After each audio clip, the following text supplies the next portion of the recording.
Alright, so boom, the scene opens up, and here we see Riley in an NBA All-Star game. But crazy part about it is this nigga's hooping in actual Timberlands. Like, what are we doing? And then it cuts to this nigga doing some type of like Zach LaVine, Aaron Gordon, Space Jam type of dunk. Like, you know this episode finna be on some bullshit after that. And then it wouldn't be the NBA without Charles Barkley being on some hating ass shit. Cause this dumb ass nigga gonna talk about an 8-year-old, say some. Hey him, Ernie. This kid is a disgrace to basketball. He epitomizes everything wrong with the game today. Shut your lame ass up, nigga. And as I said before, like, the episode was already gonna be on some bullshit. They got Riley, an 8-year-old, breaking prime Kobe Bryant ankles. Mind you, this show was made back in like 08, 06. That's when Kobe was really in his prime. So you know that's not happening ever. Like, come on now, that's my GOAT. And I knew the show was over with when they had this niggas for Riley dunking on Yao Ming, bro. Mind you, Yao Ming's like 7'4", bro. Get the fuck out of here, that shit garbage. As if being an elder wasn't enough, bro, of course granddad gotta ruin Riley's dream by coming in there, taking all the girls, all the money. And then on top of that, gonna whoop Riley straight on television, bro. National television. Like, come on, dog. This nigga's a hater. And then we cut to the next scene where Riley was looking at TV. I don't know who he was watching, bro, but it wasn't no current gen player. Cause, bro, this dude hairline was pushed back further than the freaking Avalanche Mountains. This nigga Riley was dribbling the ball in the house, and of course granddad hating ass gotta come downstairs talking about some, stop dribbling the ball in my house. Of course, bro, of course. I mean, growing up, my mom never let me dribble the ball in her house, so I understand this part, I guess. What truly sucks is he was hating on him because he was dribbling like Kyrie Irving, not like freaking Bill Russell. Like, bro, granddad, whatever you was doing back then, bro, that was way back in the 90s, 80s, 70s. We good off that, bro. So boom, next scene, we see granddad's shorts being higher than some of these girls' shorts nowadays. Now, I'm not gonna lie, bro, I agree, right? I don't think I can concentrate on the game because it looked like your thing could fly out at any time and accidentally brush up against me. Now, for an 8-year-old, Riley did have some, you know what I'm saying, some tight handles. I ain't even gonna lie to you. Even though he was just spamming between the legs, but he wasn't really showing no type of effort. Tom was like, hey, bro, I'm trying to recruit you to my team, you know what I'm saying? The Mighty Ducks, you know what I'm saying? We need some ballers. And I already knew off the rip, bro. Seeing as if Tom wasn't athletic or nothing like that, bro. Oh, yeah, it was cooks, bro. We already knew where this team was going to go. So cut to the next scene, bro. We get to the Woodcrest, you know, basketball court, and the whole Mighty Duck team is sitting there. And Riley pulls up, and he's like, bro, give me the whole squad, bro. Give me all 5.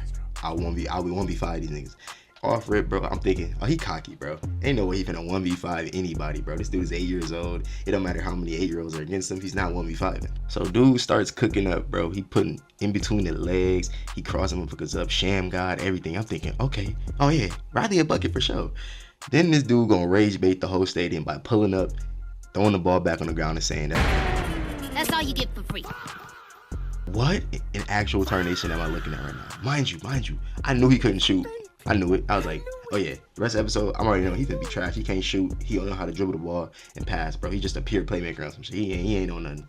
Now, I genuinely think when Tom was begging him to join the team afterwards, the aura definitely regained with Riley because he told bro to call his agent. Mind you, this dude is 8 years old, bro. And he talking about call my agent.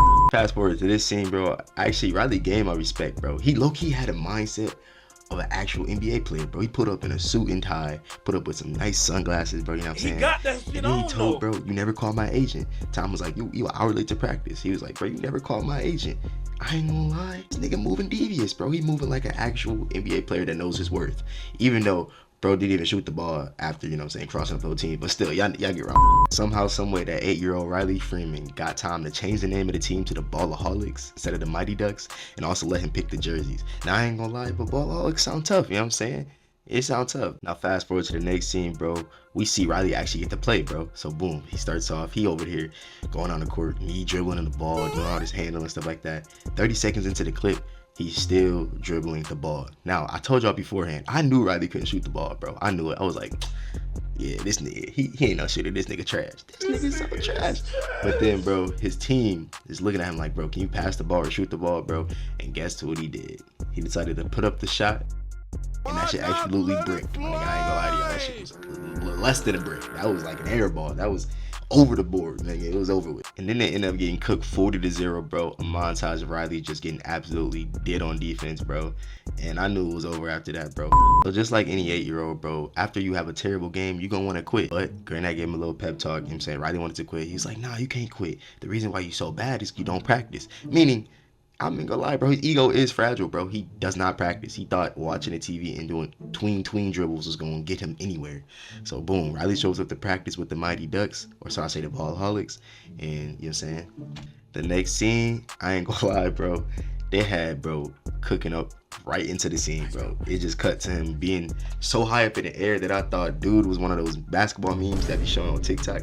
Bro, he shot just like any other 2008 player would, bro. Jump shot form, crispy. Bro gonna grab the mic and start giving a pep talk to Granddad. Talking about, I love you, Granddad. Thank you all. Coach Tom, for believing in me. he has so much emotion just building up in him, which I was happy for him, bro. I'm saying I was happy for him. I ain't gonna lie. And just when you thought stuff was gonna get better, bro, then they were up 16-4, bro. Then the next half, Riley gonna start ball hogging again because they were up. He thought, oh, we're up. I'm gonna just start doing my own thing again. It backfired quickly, bro. Again, another montage of him just being absolutely trash on that court, bro. The crowd booing him, everything like that, bro. I ain't gonna lie, it's getting bad. The only thing I was confused about, why was Jasmine crying at the end? Like, I understand your team losing, but bro, you're not even on the team, bro. Like, what are you crying for? And I ain't gonna lie, this is an iconic moment. I think we all know what this next scene's gonna be, bro. Huey were laying in bed, and Riley basically told Huey, Huey. Yeah, I don't like losing. Well, then stop beating yourself. Huey. Yeah, you still a bitch. Now, me personally, bro, if my little brother was laying in bed next to me and dude told me he needed some advice and I gave him some advice and then he ended up calling me a bitch, oh yeah, bro, I'm gonna make sure you don't touch basketball ever again in your life, bro. You not. Now, it fast forwards to this girl named Cindy Pearson, and she was apparently the top scorer in the league at the moment. And of course, you know, Riley wasn't gonna let that happen. You know what I'm saying? Young Breezy, he wasn't letting that happen, bro. So you know what he did? He went out there in the first half and absolutely got torched by her. I ain't gonna lie, bro. Sitting there torching this man, bro. Getting to his head and everything, bro. He couldn't do nothing about it, bro. So then they call a timeout. Now that I think about it, bro, this next scene is low-key diabolical as a kid because I didn't understand what they were doing. They low-key were trying to get into her head. So they started talking about her mom and her dad and this and that, her family getting divorced and everything like that. And I'm not gonna lie, bro. Obviously there's a cost to win, but damn, bro, like this is a little girl at the end of the day, bro. And I low-key didn't understand that when I was a kid, bro. I'm not gonna. Now, just when I thought it was over, bro, the last scene, bro, I ain't gonna lie, bro. Dude named Billy Matthews, mind you, he has autism and he just loves basketball. That's the two things. Now Riley, he definitely was like, oh, I'm gonna go easy on this dude. Like, who is this dude? This and that. Now when I tell you, Billy Matthews is looking like prime Curry out there, bro. I'm talking about he calculating where the ball's gonna go in the air. He doing it all. I'm like, how can somebody do this, bro? And then obviously they end up winning the game. And bro, Tom has I've never seen Tom crash out like this before. Fuck! Shit! Bricks! Shit! But it was a valid crash out, I ain't gonna lie. Y'all was up by like 20-30. You let one guy score like 30 points straight on y'all boys, bro. And then on top of that, Riley had nothing to say about it. Even Huey was fascinated, bro. That's how you know it. Then that boy Billy Matthews ended up getting a contract, getting signed to the NBA, and getting his own sneaker. And you know Riley was hating at the end, bro. Even though Riley's whole motto is stop hating. That nigga was low-key hating, bro. I ain't even gonna lie to you.